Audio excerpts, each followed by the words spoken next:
The night was darker than ever before, and the rain hit the ground like shattered glass. Ironman stood in the ruins of what was once his home, silent, broken, and drenched in both rain and regret. The city that once celebrated his name now looked down at him with cold indifference. He had given everything to protect the world, but when he needed it most, the world turned its back on him. He had trusted them, the very people who smiled beside him, fought beside him, planned beside him. They were more than partners. They were family, yet it was their hands that took everything away from him. They stole his work, twisted his inventions into weapons, and framed him as the villain. His name became a curse, his legacy a lie. He remembered the explosion that ended it all. His lab, the heart of his life's work, burning like a dying star. The betrayal wasn't just professional. It was personal. He saw their faces through the flames, watching him fall, believing he would never rise again. And for a long time, he didn't. He wandered through empty lands, alive but hollow. His wounds healed, but the pain stayed. Each night he dreamt of the voices that once praised him, now mocking him from afar. His armor, his pride, his empire, all reduced to ashes. Yet beneath those ashes, something began to stir. Something darker, colder, stronger. In isolation, he rebuilt not his machines, but himself. He studied every detail of his downfall, every signature of betrayal. Pain sharpened his mind in ways peace never could. He realized that trust had made him weak, but pain was making him powerful. When the world forgot him, he found clarity. The silence became his teacher, and the shadows became his allies. He no longer sought forgiveness or understanding. He wanted truth. And the truth was simple. To rise again, he must destroy what destroyed him. Every scar on his body whispered a name. Every nightmare showed a face. They thought he was gone, a ghost buried in the flames they lit. But ghosts, he realized, never rest. They haunt. He began building again, not for glory, not for fame, but for vengeance, born from justice. He designed in secret a new armor, not built to save lives, but to confront the ones who took his. Each piece was forged with memory, each line of code written in silence and rage. This time he wouldn't trust anyone. This time, the pain would lead him. As lightning cut across the sky, he stood before the new suit, its metal glowing faintly in the dim light. It wasn't perfect, neither was he, but it was enough. He looked into the reflection of the steel, and for the first time in months, he saw something familiar. Purpose. He whispered into the storm, "You took everything from me. Now I'll take back what's mine."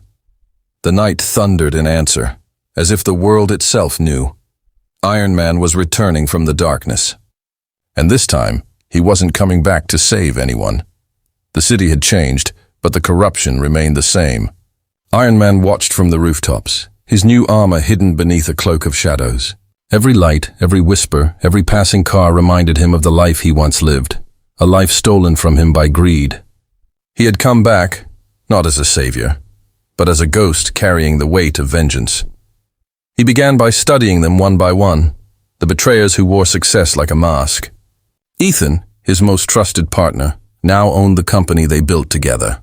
Lara, who once called him brother, sat on television screens preaching loyalty and peace. And Marcus, the man who set the trap, was now a hero in the eyes of the world. Watching them live without remorse cut deeper than any wound. He didn't strike immediately. He waited, silent and invisible, observing their every move. He wanted them to feel safe, to believe the past was buried. Revenge, he knew, wasn't about speed. It was about timing. Patience was his new weapon, and he wielded it with deadly calm. At night, the memories came back. The betrayal, the burning, the helplessness. Sometimes he questioned if revenge would truly heal him, but every time he remembered their laughter as he fell, the doubt vanished. Justice wasn't born from mercy. It was forged in pain, and his pain had a purpose now. His first move was subtle. Systems began to fail in Ethan's company. Files vanished. Designs collapsed. It wasn't destruction, it was fear. The kind of fear that spreads quietly, unseen, until it devours everything. Ironman wanted them to taste paranoia, the same way he tasted betrayal. One night, Ethan found a message on his private server, a single phrase written in blood-red code. "You can't bury what you built." His hands trembled as he read it. The message wasn't signed, but he knew. Deep down, he knew the ghost had returned, and that realization shattered the calm he pretended to have. Meanwhile, Ironman worked from the shadows, his mind sharper than ever. He didn't just want to destroy their empire. He wanted to expose the truth they buried. Every lie, every manipulated story, every stolen invention, he gathered it all. He would make the world see what kind of monsters wore his legacy. But behind his steel heart, a silent war raged. Each act of vengeance brought satisfaction, yet also emptiness. He wondered if becoming the very thing he hated was his destiny. Was he reclaiming justice, or losing the last piece of humanity left in him? Days turned into weeks, and the city began to whisper about the mysterious attacks. News anchors spoke of a phantom dismantling the empire of power. The betrayers gathered, frightened, unsure whom to trust. And that's exactly what Ironman wanted. Fear was the prelude to judgment. One evening, standing before the ruins of his old lab, Ironman removed his mask and let the cold air touch his scarred face. He whispered into the silence, "I'm not your hero anymore." His voice cracked like the thunder in the distance.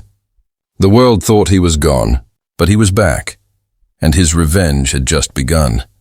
The city trembled beneath a new kind of fear. One that couldn't be seen, only felt. Ironman moved like a shadow through the alleys, unseen but always present.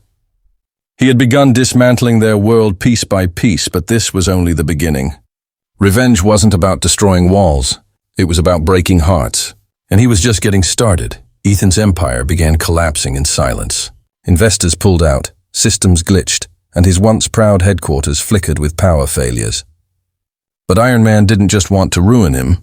He wanted to remind him of what betrayal costs. Late one night, Ethan received an old photo, their first invention together, burned and torn in half. No words, no threats, just memory. It was enough to break his sleep for weeks. Marcus, the man who orchestrated the final betrayal, was next. He was surrounded by luxury, arrogance dripping from every breath. Ironman watched him from a distance, remembering the day Marcus smiled while the flames consumed his lab. That smile haunted him for years, but now it would haunt Marcus instead. When Marcus's private vaults were hacked, it wasn't money that vanished. It was secrets. The kind of secrets that could destroy him publicly. Ironman leaked one file at a time, each one exposing another lie, another crime. The city that once called Marcus a visionary began calling him a fraud. The empire he built on Ironman's ashes began to rot from within. Meanwhile, Lara, the one he trusted most, tried to hold everything together. She was the face of compassion, the voice of peace. But Ironman remembered her silence the night he begged for help, the way she looked away as they left him to die. He could forgive the lies, but not that silence. Silence is the language of betrayal. One night, she found herself trapped in her own office, the lights flickering.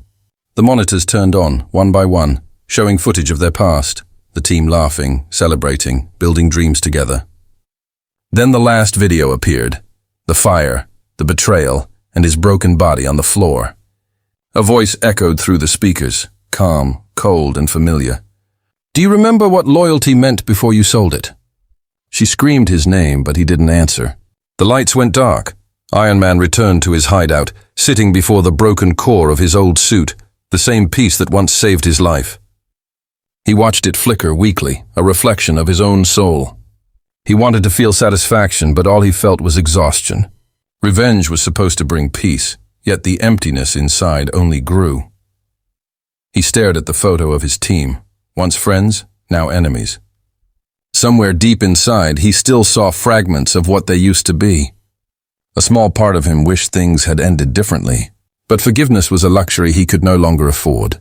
Pain had become his only truth, his only companion. The city grew restless. Rumors of the ghost in steel spread everywhere. Some called him a savior, others a curse. Ironman didn't care what they called him. He wasn't seeking glory anymore. He was erasing history and writing a new one. Written not in ink, but in justice born from fire. And yet, As he looked out over the skyline he once protected, a thought pierced through his armor. If revenge was his mission, what would remain of him when it was over? The storm outside roared, but the real storm was the one within. The fire had awakened, but it was burning everything, even the man he used to be. The city that once betrayed him now trembled under his silent wrath. Ironman had become a phantom of retribution, untouchable, unstoppable, unrecognizable. Every night he struck, and every morning the world woke up more afraid. The betrayers who once walked with arrogance now hid behind guards and shadows. His mission was working, but something inside him was changing. The line between justice and obsession was fading. Ethan was the first to break. He confessed to crimes that weren't even his, desperate to stop the unseen torment. The media called it guilt. Ironman called it justice. Yet, when he watched Ethan cry on live television, begging for forgiveness from the world, something in Ironman's chest ached, not with pity, but with emptiness. Revenge was supposed to heal him, not hollow him further. He remembered the man he used to be, the one who built things to protect lives, not destroy them. That version of him was gone, buried under layers of metal and rage. Still, in his sleepless nights, echoes of his old self whispered, "Is this who you wanted to become?" He silenced the voice, but it always returned, louder each time.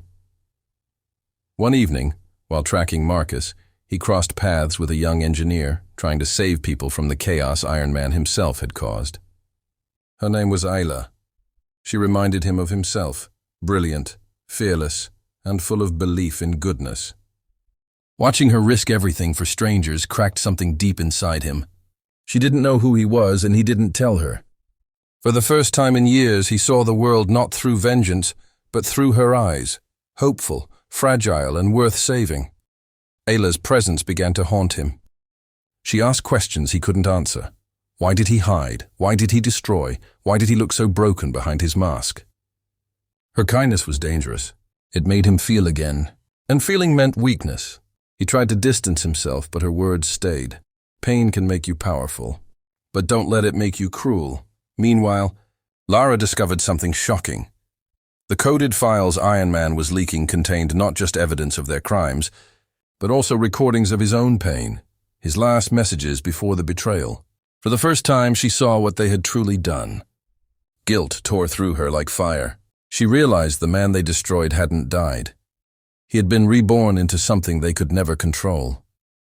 Ironman confronted Marcus soon after, in a private meeting staged through deception.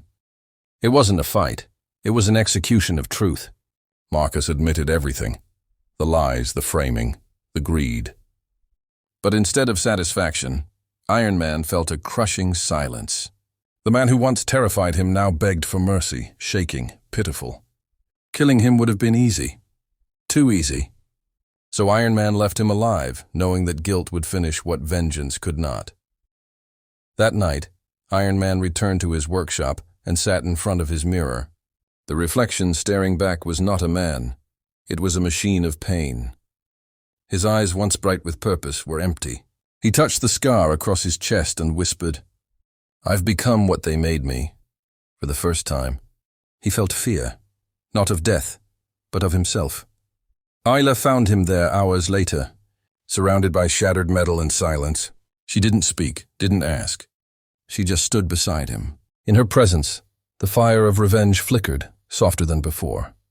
Maybe, he thought, redemption wasn't found in revenge, but in what came after it. Still, deep down, he knew his journey wasn't over.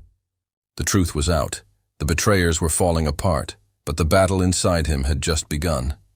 The man who returned from darkness had found justice, but now he had to find himself. The night was calm, but inside Ironman's heart, storms never ceased. The city slept, unaware that its silent protector and destroyer stood at a crossroads. He had taken his revenge, dismantled every piece of the empire that betrayed him. Yet the peace he once imagined felt distant, unreachable. Justice had been served, but his soul remained chained. He spent days in silence, wandering through the ruins of his old lab. Each burned wall whispered fragments of memory, laughter, ideas, the sound of loyalty before it turned into betrayal.